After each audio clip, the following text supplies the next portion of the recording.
मंत्री की अध्यक्षता में बिजली विभाग के उच्च अधिकारियों के साथ बैठक की गई, जिसमें कई अहम मुद्दों पर विचार विमर्श किया गया। बैठक के बाद बिजली मंत्री रणजीत चौटाला ने कहा, जहां उन्होंने जनता टीवी से खास बातचीत की, जिसमें उन्होंने तमाम योजनाओं के बारे में बताया। आइए उन्हें आपको सुनवाते उन्होंने क्या कुछ कहा। हरियाणा के गांव में जगमग योजना के तहत 24 घंटे बिजली दी जा रही है और इसी की तर्ज पर अब जो गुजरात में जिस तरह से इंडस्ट्री को बिजली 24 घंटे मिल रही है, उसी तर्ज पर हरियाणा की इंडस्ट्री को भी 24 घंटे बिजली मिले, उसको लेकर बिजली विभाग विचार कर रहा है किस तरह से इस योजना को आगे बढ़ाया जाएगा और प्रदेश में जगमग योजना का दायरा कहां तक पहुंचा है। इन तमाम मुद्दों पर बातचीत करने के मेरे साथ हरियाणा के बिजली एवं जेल मंत्री चौधरी रणजीत सिंह चौटाला मौजूद हैं।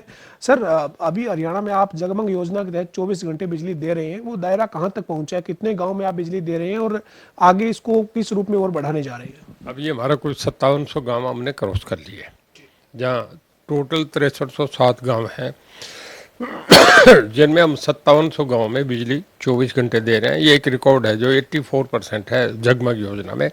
मेरे ख्याल में देश में सबसे ज़्यादा हमारा है। नंबर 2, अभी हम एक जो आप उसका कह रहे थे एक्सप्रेस फीड, जो फीडर देने की, एक्सप्रेस डिलीवरी देने की बात, उसके लिए अभी हमारी एक बड़ी हाई पावर मीटिंग हुई थी पावर डिपार्टमेंट की, जिसमें ऑनरेबल सीएम साहब भी थे और हमारे दूसरे मिनिस्टर जो हमारे एमडी प्रिंसिपल सेक्रेटरी सभी उसमें थे। उसमें ये हुआ कि हमारे बिजली के मामले में हम अपने आप को, क्योंकि एनसीआर में आगे जनरेटर चलते नहीं, तो हम अपने आप को कैसे करें। उस पर यह करा कि सरप्लस ज़मीन है, हम सरप्लस हम पे पावर है, हम इसे एक्सप्रेस डिलीवरी में दें, क्योंकि जनरेटर जो है वो 18-19 रुपये पर यूनिट लेते हैं और जब आपकी पावर नहीं होगी तो जो मैन्युफैक्चरर हो जाएगा और वो फिर हेड पे जो कॉस्ट जाएगी वो उस पर कंज्यूमर के हेड पे जाएगी। तो ये करके ये तय हुआ कि हम बिजली का ये करें कि कुछ ऐसा जैसे गुजरात में लाइकवाइज है कि एक्सप्रेस डिलीवरी दें, 24 घंटे लोगों को बिजली मिले। उसमें एक एग्रीमेंट करना होता है कि हम गारंटी देते हैं कि आपको 24 घंटे बिजली देंगे। उसके बाद वो बढ़ा के उन्हें 18 रुपये लेना, उसे हम 7 से अगर 8 रुपये कर लेंगे तो 1 रुपये में फ़र्क नहीं पड़ेगा। वो इस बात के लिए बहुत तैयार है, उन्हीं की ये प्रपोजल है कि साहब हमें गुजरात की तरह दें। तो हमारे काफ़ी सीरियसली इस पर चर्चा हुआ। हम कोई टीम भेजेंगे जो गुजरात स्टडी करके आए, उसके बाद हम चाहेंगे कि वो इस तरीके से दें। तो उसमें 1 रुपया उन्हें बढ़ने पे हमारा 7 करोड़ रोज़ का खर्च है, 7 करोड़ यूनिट रोज़ की कंजम्पशन है इंडस्ट्रीज की। अगर हमारा 1 रुपया बढ़ता है तो 7 करोड़ रुपया रोज़ बढ़ता है। 7 करोड़ का मतलब कि एक साल में हमारा कोई 3000 करोड़ रुपया बढ़ेगा। अगर हम ऐसा कोई, जब हम नहीं दे सकते एक्स्ट्रा उससे पैकेज में हमें वो एग्रीमेंट पे देना भी पड़े तो 1000 करोड़ देना पड़े, भी हमें 1502 करोड़ बचेगा। तो ये करके कर रहे हैं कि एक्सप्रेस डिलीवरी पे हम इस पर सीरियसली चर्चा कर रहे हैं। इसके साथ ही सीएम साहब का एक ये कहना था कि हम सोलर पावर पे ज़्यादा जाएं।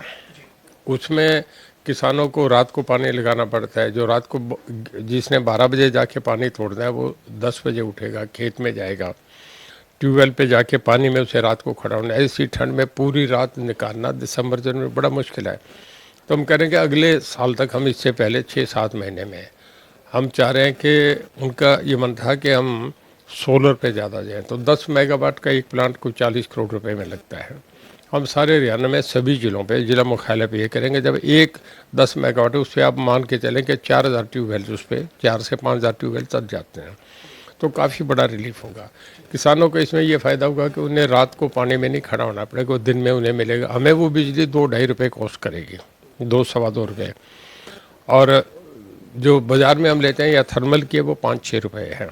तो हमारा रेवेन्यू बचता है। किसान को ये फ़ायदा है कि उसे पानी में ठंड में नहीं जाना पड़ता, उसको दिन में नज़र भी आता है पानी कहाँ तक लग गया। तो इस पर हम सोलर पे तो बहुत निश्चित रूप से तय है कि हम जा रहे हैं। सर, ये जो आप गुजरात के उद्योगों की तर्ज पर हरियाणा के उद्योगों को जो एक्सप्रेस लाइन पर लेकर आने की तैयारी कर रहे हैं, दिल्ली एनसीआर के आसपास अब हरियाणा ही एक ऐसा विकल्प बचा है, वहाँ पर इंडस्ट्री डेवलप हो रही है। केएमपी जो बना है इसके आसपास अब आने वाले समय में और ज़्यादा इंडस्ट्री डेवलप होगी। इसी तरह से दिल्ली और नोएडा के बाद जो लोग हैं वो भी हरियाणा एनसीआर क्षेत्र में, गुड़गांव, बहादुरगढ़ या सोनीपत, इस एरिया में शिफ्ट हो रहा है। तो जो बड़ी बड़ी बिल्डिंग है, सोसाइटीज़ बनी हुई है, फ्लैट बने हुए हैं, वहाँ पर भी जो है वो जो लाइट का लोड है वो ज़्यादा रहता है। तो इंडस्ट्री के साथ साथ बड़ी जो हाउसिंग सोसाइटीज है उसमें भी विचार कर रहे हैं। कि हमारे बहुत जो है ये आपके ऑफिस से बहुत आगे जितनी कंपनीज हैं उनके सब के, क्योंकि दिल्ली में जगह नहीं है, सब उसमें आ रहे हैं। जो नेशनल बैंक है उनके ऑफिस भी हमारे आ रहे हैं। कितनी दिल्ली के साथ है, इस करके सारा जो इंसिडेंटल डेवलपमेंट्स होते हैं सब लोड जो है वो हरियाणा पे आ रहे हैं। इंडस्ट्रीज भी दिल्ली की हरियाणा में शिफ्ट होती जा रही है। दिल्ली में रेजिडेंशियल एरिया नहीं रहा, अब इतना महंगा हो गया कि एक आपके अगर 3 बच्चे हैं तो वो समझता है कि वहाँ जाके हम फ्लैट ले लें और बच्चों को बिजनेस में पैसा दे दें। वो ऐसे उठ के जो हमारे जितने ग्रुप हाउसेज आ रहे हैं, आपका डीएलएफ के हैं, यूनिटेक के हैं, आपका टीडीआई के हैं, वाटिका के हैं, ये सब वहाँ आ रहे हैं। और उसके आने के बाद एक एक फ्लैट में 6-6, 5-5 एसी लगते हैं, तो पावर कंजप्शन निश्चित रूप से बढ़ेगी। तो अब उन्हें भी मीट आउट करने के चलना पड़ रहा है।